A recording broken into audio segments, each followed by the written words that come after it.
নমস্কার বন্ধুরা, PB kitchen শোতে তোমাদের সকলকে অনেক অনেক স্বাগত। বাড়িতে কিন্তু অনেক সময় মাছ মাংস শাকসবজি কিছুই থাকে না, শুধুমাত্র আলু পড়ে থাকে।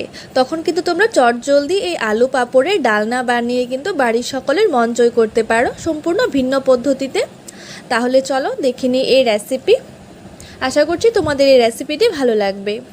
সবার প্রথমে আমি এখানে আলু নিয়ে নিয়েছি 3 থেকে 4টে মিডিয়াম সাইজের আলু। এই আলুগুলোকে আমি সবার প্রথমে একটু শিলপাটাতে একটু থেতো করে নেব। এভাবে আলুটাকে থেতো করে নিলে কিন্তু আলুর ভেতরে মশলাগুলো খুব সহজেই ঢোকে, আর আলুগুলো দেখতেও বেশ ভালো লাগে এবং খেতেও কিন্তু বেশ ভালো লাগবে। যে কোনো শাকসবজি কিংবা ফলমূলেই হোক না কেন, তার কাটার ধরনটা যদি একটু আলাদা রকমের হয় তাহলে সেটা খেতেও কিন্তু একটু আলাদা টেস্ট হয়। সবগুলো আলুকেই আমি থেতো করে নিচ্ছি। তোমরা চাইলে কিন্তু একটা কাঁটা চামচের মাধ্যমে এই আলুগুলোর গায়ে একটু ছিদ্র করে দিতে পারো, কিন্তু আমার সে ছিদ্র করার থেকে এভাবে থেতো করে নিলে কিন্তু আলুটা খেতে বেশ ভালো লাগে।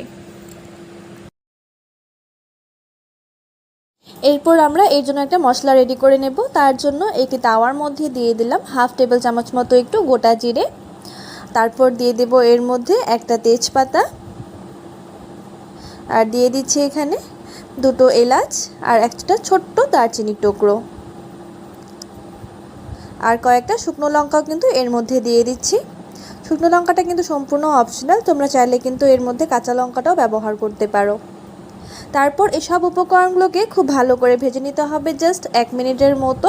অবশ্যই গ্যাসের ফ্লেম, সব উপকরণগুলো কিন্তু ভালো করে ভাজা হয়ে গেছে। এবার আমরা নামিয়ে নেব। এর থেকে বেশি কিন্তু ভাজবো না, নাহলে মশলাটা কিন্তু তেতো হয়ে যাবে। এরপর আমি এই মশলাটাকে শিলপাটাতে একটু বেটে নিচ্ছি, কারণ খুবই অল্প মশলা তো এখানে, তাই এটা কিন্তু মিক্সার গ্রাইন্ডারে খুব ভালো করে গ্রাইন্ড হবে না।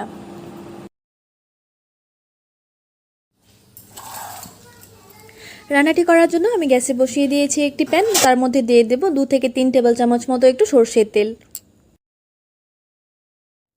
সরষের তেলটাকে একটু প্রথমে গরম করে নেব। তেলটা যখন একটু গরম হয়ে আসবে তখন আমরা এর মধ্যে আলুগুলোকে কিন্তু ভেজে নেব।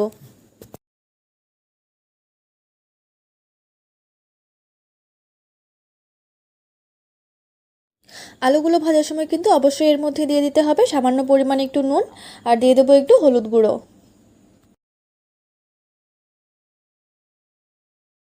আলুগুলোকে দিয়ে কিন্তু খুব ভালো করে ভেজে নিতে হবে যতক্ষণ না পর্যন্ত আলুর গায়ে খুব সুন্দর একটা কালার চলে আসছে। যত বেশি আলুটাকে খুব ভালো করে ভাজা হবে এর টেস্টটা কিন্তু তত বেশি ভালো আসবে। আলুগুলো দেখো খুব সুন্দর করে কিন্তু ভাজা হয়ে গেছে। এবার আমরা এই আলুগুলোকে কিন্তু নামিয়ে নেব। তারপর আলুটা ভাজার পর যে তেলটা রয়ে গেছে তার মধ্যে কিন্তু আমি পাঁপড়গুলোকেও ভেজে নেব। এখানে আমি 1.5টা পাঁপড় নিয়েছি। এবার বড় বড় টুকরো করে কিন্তু কেটে নিয়েছিলাম পাঁপড়গুলোকে এই তেলের মধ্যে ভেজে নিতে হবে। যেহেতু এটা আমরা তরকারির জন্য রান্না করছি, তাই খুব বেশি তেলের মধ্যে ভাজার কিন্তু কোনো প্রয়োজন নেই। এই পাঁপড়গুলোকে এতটুকু তেলের মধ্যে কিন্তু খুব সুন্দর করে ভাজা হয়ে যাবে। তোমরা যারা আমার চ্যানেলটিতে প্রথম এসেছো তারা অবশ্যই আমার চ্যানেলটিকে একটু সাবস্ক্রাইব করে নিও, আর তোমাদের যদি এই ভিডিওটি ভালো লাগে থাকে তাহলে অবশ্যই কিন্তু ভিডিওতে একটি লাইক করে দিও।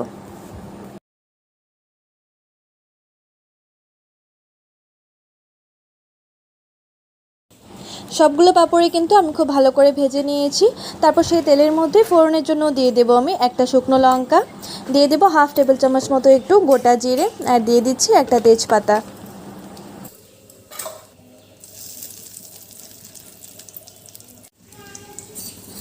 দুটো কাঁচা লঙ্কা কুচিও কিন্তু এর মধ্যে দিয়ে দিলাম। তারপর দিয়ে দেবো এখানে একটা বড় সাইজে টমেটো কুচি। টমেটোটা দিয়ে সাথে সাথে দিয়ে দিচ্ছি সামান্য পরিমাণে একটু নুনটা কিন্তু যে যা স্বাদ অনুযায়ী দেবে। দিয়ে দেবো 1/2 টেবিল চামচ মতো একটু হলুদ গুঁড়ো।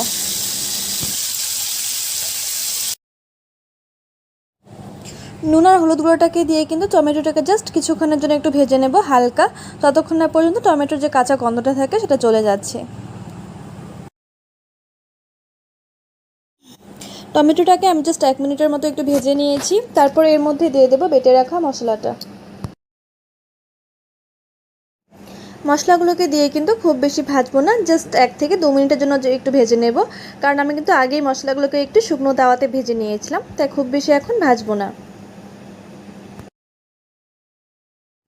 1 মিনিট মতো মশলাগুলোকে ভাজার পর এর মধ্যে দিয়ে দেবো ভেজে রাখা আলুগুলো।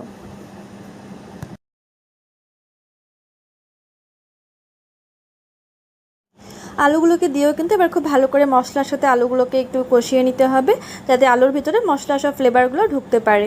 তোমরা চাইলে কিন্তু এই রেসিপিটি শুধুমাত্র আলু দিয়েও করতে পারো, ভীষণ সুস্বাদু হয় খেতে। আলুগুলোকে দিয়ে জাস্ট 1 মিনিটের মতো আরও ভেজে নেব।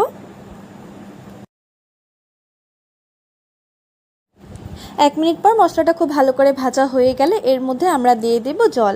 জলটা কিন্তু অবশ্যই খুব বেশি ব্যবহার করব না, যাতে আলুটাও খুব সেদ্ধ হয়ে যায় ভালো করে, আর যাতে এর মধ্যে কোনো পাতলা ঝোলও থেকে না যায়, সেই অনুযায়ী কিন্তু জলটাকে এখানে ব্যবহার করতে হবে। আমি এখানে 1 গ্লাস মতো জল নিয়েছি। তারপর ঝোলটা যখন পুরো ফুটে আসবে তখন আমরা এর মধ্যে দিয়ে দেব ভেজে রাখা পাঁপড়গুলোকে দিয়ে দিচ্ছি সবগুলো।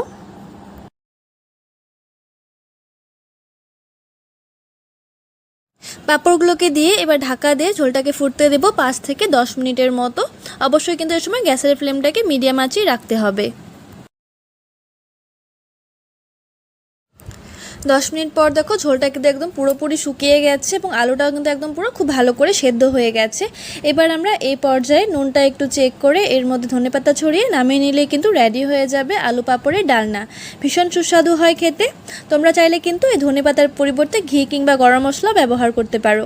তোমাদের এই রেসিপিটি কেমন লাগলো অবশ্যই কিন্তু আমাকে কমেন্টস করে জানিও। ভিডিওটি ভালো লাগলে চ্যানেলটিকে সাবস্ক্রাইব করে একটি লাইক করে দিও। শেষ পর্যন্ত দেখার জন্য তোমাদের সকলকে অনেক অনেক ধন্যবাদ। দুপুরের গরম ভাত হোক কিংবা রুটি পরোটার সাথে এমন ঝাল বরবটির রেসিপি থাকলে কিন্তু কষা মাংসকেও তোমরা ভুলে যাবে। রসুন সম্ভারের এই বরবটি রেসিপি এতটাই টেস্টি হয় যে শুধুমাত্র এই একটি পদ দিয়ে কিন্তু সম্পূর্ণ ভাত খেয়ে নেওয়া যায়। তাহলে চলো দেখে নিই এই রেসিপি। এই রেসিপিটি তৈরি করার জন্য আমি এখানে 250 গ্রাম মতো বরবটি নিয়ে নিয়েছি। বরবটিগুলোকে বেশ পরিষ্কার করে ধুয়ে তারপর লম্বা লম্বা সাইজ করে কেটে নিয়েছি। সাইজগুলো তোমরা দেখতেই পারছো। বন্ধুরা, ভিডিওটি সম্পূর্ণ দেখার জন্য তোমাদের কাছে অনুরোধ রইল। এবার রান্না করার জন্য সবার প্রথমেই দিয়ে দিলাম 2 থেকে 3 টেবিল চামচ মতো সরষের তেল। তেলটা গরম হয়ে আসলে এর মধ্যে ফোড়নের জন্য দিয়ে দেব 2টো শুকনো লঙ্কা। তারপর এর মধ্যে দিয়ে দিলাম 1/2 টেবিল চামচ মতো গোটা জিরে। গোটা জিরে আর এই শুকনো লঙ্কার ফ্লেভারটা হালকা একটু তেলের মধ্যে মিক্স হয়ে যাবার পর এর মধ্যে দিয়ে দেব 1 টেবিল চামচ মতো থেতো করা রসুন। এখানে কিন্তু রসুনটা থেতো করে দিলেই খেতে বেশ ভালো লাগে, খুব হালকা একটা মিষ্টি রসুনের ফ্লেভার আসবে। তোমরা চাইলে কিন্তু রসুনটা বাটাও করে দিতে পারো, সেক্ষেত্রে একটা স্ট্রং ফ্লেভার আসে রসুনের। রসুনটা দিয়ে কিন্তু খুব বেশি ভাজবো না। রসুনটা দিয়ে 30 সেকেন্ড পরেই দিয়ে দেবো কিন্তু বরবটিগুলো দিয়ে কিন্তু বেশ ভালো করে ভেজে নিতে হবে। অবশ্যই ভাজার সময় দিয়ে দেবো সামান্য পরিমাণে একটু নুন আর হলুদ গুঁড়ো।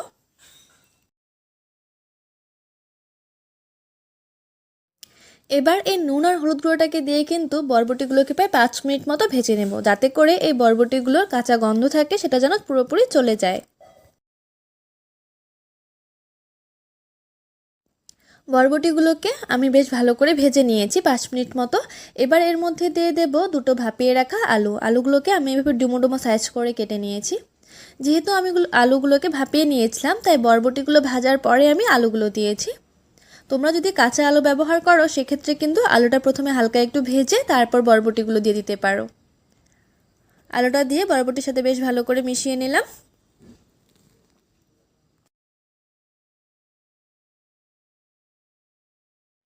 আলুগুলো যেহেতু আগে থেকে সেদ্ধ করা ছিল তাই এখন খুব বেশি ভাজার কিন্তু কোনো প্রয়োজন নেই।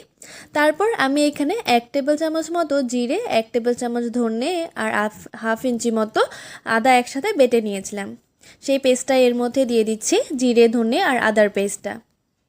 তারপর এর মধ্যে দিয়ে দেবো 1 টেবিল চামচ মতো লঙ্কা বাটা। তোমরা চাইলে কিন্তু সম্পূর্ণ গুঁড়ো মশলা ব্যবহার করতে পারো, কিন্তু বাটা মশলা করলে কিন্তু এর স্বাদটা আরও বেশি আসে। তারপর এর মধ্যে দিয়ে দিলাম আরও 1/2 টেবিল চামচ মতো কালারের জন্য লাল লঙ্কার গুঁড়ো। আমি যেহেতু একটু ঝাল ঝাল খেতেই পছন্দ করি এই রেসিপিটা, তাই লঙ্কাটা একটু বেশি পরিমাণে দিলাম। ঝালের পরিমাণটা কিন্তু অবশ্যই তোমরা নিজেদের স্বাদ বুঝে তারপরে ব্যবহার করবে। তারপর এর মধ্যে দিয়ে দিলাম একটা বড় সাইজের টমেটো কুচি। এবার এই সব উপকরণগুলোকে প্রায় 5 থেকে 10 মিনিট পর্যন্ত কিন্তু বেশ ভালো করে কষিয়ে নিতে হবে। আমি কিন্তু এই মশলাটা কষানোর সময় এক্সট্রা কোনো জল ব্যবহার করব না, যেহেতু আমি এখানে টমেটোটা ব্যবহার করেছি, সেই টমেটো থেকেই কিন্তু অনেকটা পরিমাণে জল বের হবে, সেটা দিয়ে কষানো হয়ে যাবে।